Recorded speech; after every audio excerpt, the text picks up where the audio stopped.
Un saludo a todas y todos. Estamos nuevamente en una actividad de la Corporación de Investigaciones Sociales CISO para dar continuidad a nuestro conversatorio, a este diálogo que tenemos con actores políticos relevantes. Hoy día nos acompaña Alberto Undurraga.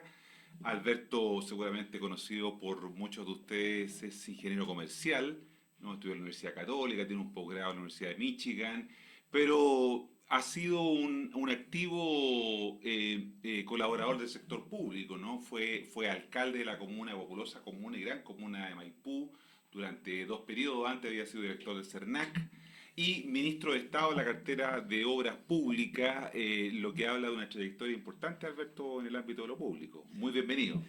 Gracias Marco, gracias por la invitación, gracias Iso también por la invitación a poder conversar sobre los temas de futuro, las distintas propuestas y cómo construimos entre todas y todos un proyecto colectivo que se haga cargo del espíritu y las demandas del 25 de octubre. Así que gracias por la invitación. ¿A qué atribuyes tú la actual crisis de representación que está afectando a la clase política, a los partidos políticos, a los parlamentarios, ¿no? Que son tan fuertemente impugnados por muchos actores de la sociedad, actores sociales? ¿A qué atribuirías tú esa crisis de representación que afecta hoy día al país? Yo creo que hay varios factores. Primero señalar que no es un fenómeno solo de Chile, es un fenómeno mundial de de una pugna entre las élites políticas y los distintos electores o finalmente la ciudadanía. Es un fenómeno mundial. En el caso de Chile tenemos una dificultad que no obstante los avances, que los ha habido y no pocos, la verdad que bastantes avances, los niveles de desigualdad tienden a mantenerse, porque si bien estadísticamente bajan, la verdad que en el rango tienden a mantenerse. Y eso genera irritación, eso genera indignación, y creo que eso da un poco cuenta de la crisis, ¿no?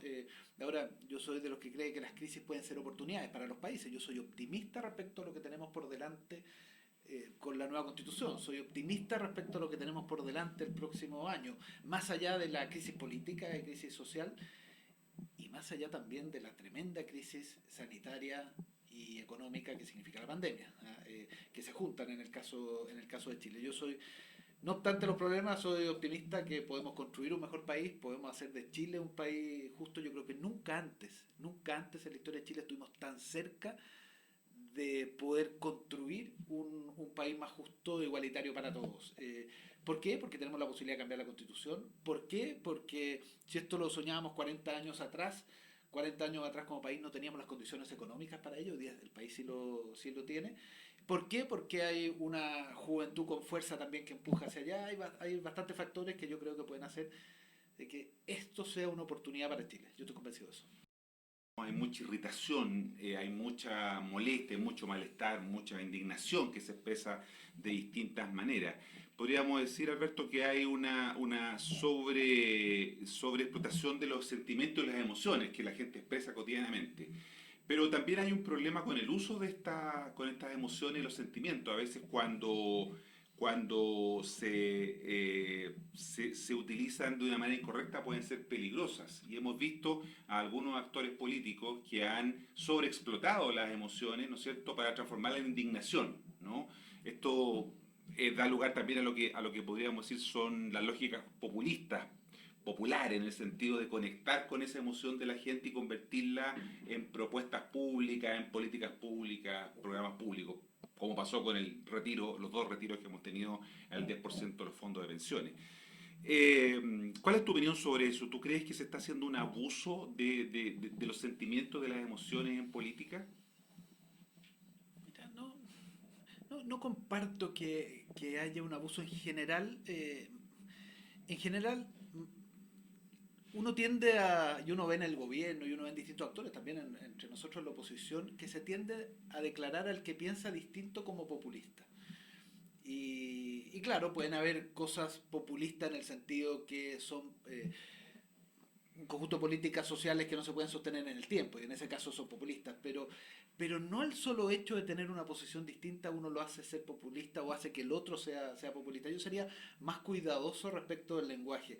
Y yo creo que la indignación es un sentimiento y una manera de mirar las cosas que es legítima, porque hay razones para estar indignados. Lo que pasa es que con la misma fuerza que digo ello, convive en aquellos familias, en aquellas personas que están indignados y en quienes nos indignamos por la injusticia, convive también el anhelo y la esperanza de que otro Chile es posible. Entonces yo creo que conviven las dos cosas. Convive aquel que se indigna porque es injusto el sistema de salud, aquel que se indigna y nos indignamos porque es injusto el sistema de pensiones, pero de la misma forma sabemos que existe la posibilidad de cambiarlo. Y con la nueva constitución va a existir porque hay algunas amarras institucionales que lo hacían que no fuera posible. Entonces, yo creo que están los dos sentimientos. El sentimiento de indignación, pero también el sentimiento de esperanza de que es posible construir otro país. Y yo creo que eso también pasó al final de la dictadura. Está la indignación y la inaceptabilidad de la dureza y los atropellos a los derechos humanos de la dictadura. Pero también existía la esperanza de que era posible salir y que era posible derrotarla. Entonces yo creo que esos dos sentimientos están y creo que tenemos que poner el acento en los dos, porque la indignación moviliza, en la medida que sea pacífica, ¿cierto? Moviliza y moviliza en democracia, pero la esperanza y los anhelos de cambios también movilizan. Si ponemos el acento en los dos, podemos hacer transformaciones importantes. Mira, yo estoy convencido que el programa de gobierno del próximo gobierno tiene que ser lo más parecido a el cambio constitucional. No solo por razones tácticas, porque cuando asumamos el nuevo gobierno vamos a tener una convención constitucional que va a estar terminando su tarea respecto a la nueva constitución. No solo por razones tácticas, sino por razones de sentido. Si el país, si la constitución va a hablar de derechos sociales garantizados, que a mí me parece que es lo que tenemos que empujar, bueno, el programa de gobierno tiene que señalar cuáles son los estándares con los cuales se hacen exigibles, se garantizan en salud, en educación, en pensiones, en seguridad, en equidad urbana, en fin, ¿ya? Derechos sociales garantizados. Si la Convención Constitucional, que es paritaria, igual cantidad de hombres y mujeres, va a establecer probablemente en la nueva Constitución la paridad, nuestro gabinete tiene que ser paritario. Y no solo nuestro gabinete, sino que los distintos espacios públicos paritarios, igual cantidad de hombres, igual cantidad de mujeres. Y así en cada una de las áreas. Si las regiones, estamos diciendo que tienen que tener un mayor poder, las regiones tienen que tener un mayor poder, lo va a decir la Constitución, bueno, nosotros tenemos que ver cómo se transfiere poder, cómo se transfieren competencias, cómo se transfiere presupuesto, cómo se transfiere ese poder a las regiones en nuestro programa de gobierno. Y eso está motivado por la indignación y por la esperanza, por los dos sentimientos. Yo creo que es importante eso. Hay un cierto umbral de desconfianza que la gente ya no tolera, ¿no? Hasta cierto punto la gente pareciera que aguanta muchas cosas y está dispuesta a seguir creyendo, pero pasado ese umbral tenemos la dificultad de que se originan, ¿no es cierto?, todos estos movimientos de protesta. Y parece que lo que está ocurriendo en América Latina, en el mundo y en Chile en particular, y lo aterrizo acá, es que la gente ya no confía en sus autoridades, ¿no? Junto a la crisis de representación de que hablaba al principio, hay también una crisis, una desconfianza en la autoridad, ¿no? Este tema con la sospecha con las vacunas, este tema, ¿no es cierto?, de que no vamos a tener todos los materiales sanitarios que necesitamos para enfrentar una crisis. Hay un tema de desconfianza. Tú fuiste autoridad. ¿Tú percibes que esa desconfianza es algo que ha ido aumentando en los ciudadanos? Entre otras cosas porque los gobiernos no han sido capaces de efectivamente de darle respuesta a los problemas y a las demandas de los ciudadanos. Sea una cosa bien paradojal, me ha tocado estar en varias de las regiones, bueno, no solo cuando fui ministro, que estuve en cada una de ellas, 300 giras en distintos lugares del país, sino que ahora, a propósito de mi pre-campaña presidencial, en varias de las regiones, y uno ve en las encuestas que el Congreso está mal evaluado. Sin embargo, la gente dice, pero mi diputado lo hace bien. Hay una cosa que puede parecer contradictoria, pero la institución en sí mismo no anda bien, sin embargo uno valora al dirigente que está cerca. Por eso también evalúa a los alcaldes. Por eso también evalúa a los alcaldes. Y esto de la desconfianza que convive con la esperanza, yo recuerdo que cada vez que nos juntábamos, y todavía, ¿no? Con un grupo de personas en cualquier lugar de Chile, y decíamos, mire, cuando era ministro, aquí vamos a hacer un hospital.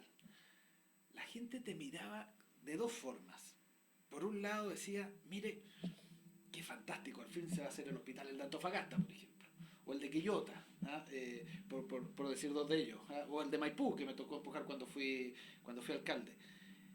Entonces la gente te mira con eso con esperanza, pero al mismo tiempo te dice, oye, me lo han dicho tantas veces que será verdad o no será verdad. Entonces convive la esperanza con la desconfianza. Y yo hago un llamado, que la esperanza le gana a la desconfianza.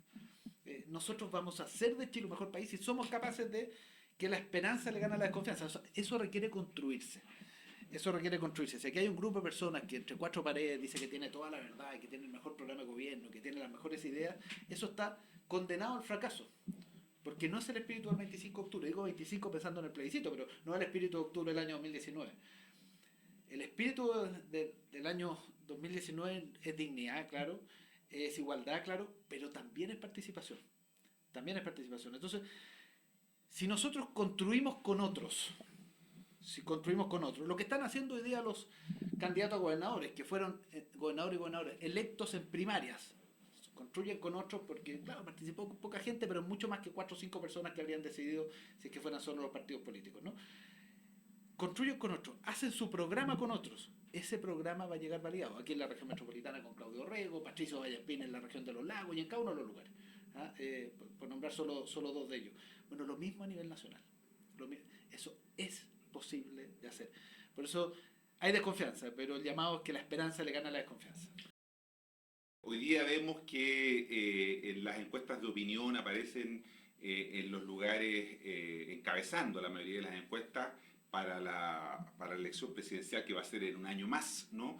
Aparecen alcaldes, ¿no? El alcalde Joaquín Lavín, el alcalde de Jado de Recoleta, la alcaldesa Evelyn Matei de Providencia, son quienes están de alguna manera ocupando las principales posiciones en estos estudios de opinión, ¿no?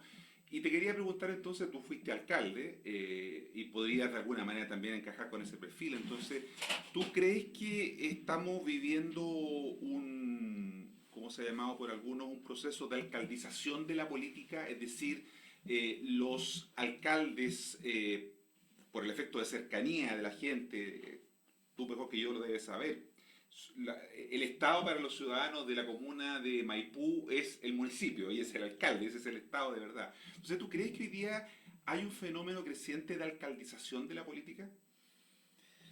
No sé si llamarlo así, pero claramente quienes son o hemos sido alcaldes tenemos una forma de aproximarnos a la vía pública que es permanente, que no se olvida, ¿no? Uno cuando ha sido alcalde es una experiencia que no se olvida, de construir con otros, de valorar y estar en terreno, estar más en terreno que en la oficina, de sentido de urgencia, que las cosas tienen que pasar y rápido. Y eso yo creo que lo percibe la ciudadanía respecto a los distintos alcaldes, por eso están bien evaluados generalmente en la encuesta hoy día. Los alcaldes no eran expertos en temas constitucionales, pero ellos fueron los que llamaron a la primera consulta, que sirve como presión finalmente para que se llame al proceso constituyente que salió en el Congreso. Los alcaldes no son expertos en salud pública, pero sí saben lo que le está pasando a su gente, y por lo tanto eso lo llevan a las distintas autoridades sanitarias y han tenido un rol significativo. Ahora, respecto a quienes están hoy día, primero en las encuestas, yo creo que ni Lavín ni Jadwe representan a la gran mayoría de las chilenas y chilenos. Yo de verdad creo que por distintas razones ellos no representan a la gran mayoría, sino que la gran mayoría quiere transformaciones sociales concretas, quiere transformaciones para hacer de Chile un país igualitario, quiere transformaciones en las áreas de salud, educación, pensiones, seguridad, equidad en los barrios, paridad en distintas áreas, y quiere que esto se haga sin violencia, tranquilamente en el país. Pero sí, perdona, sí coincides con que están ahí porque son alcaldes. No, además tienen méritos, o sea, ellos tienen méritos propios, por supuesto, no solo de alcalde, tienen méritos, pero representan dos sectores políticos que la verdad que yo creo que no representan la gran mayoría de Chile. Entonces, el desafío quienes no estamos ahí, quienes estamos en la unidad constituyente, por ejemplo, es construir un liderazgo de mayoría y una propuesta lo más cercana posible al cambio constitucional. El liderazgo de mayoría a través de primarias sucesivas. Nosotros, la democracia cristiana, vamos a hacer una primaria abierta a militantes en enero. El PPD va a hacer lo mismo. He hecho un llamado, he hecho una invitación a que sean simultáneas el mismo día. Sería una señal de unidad política. Primaria sucesiva, pero de la misma forma un programa construido participativamente. Yo me he propuesto que sean 400.000 personas. 400.000. Construir un liderazgo de mayoría, pero de la misma forma un programa con transformaciones en cada una de las áreas que van a estar en la nueva Constitución.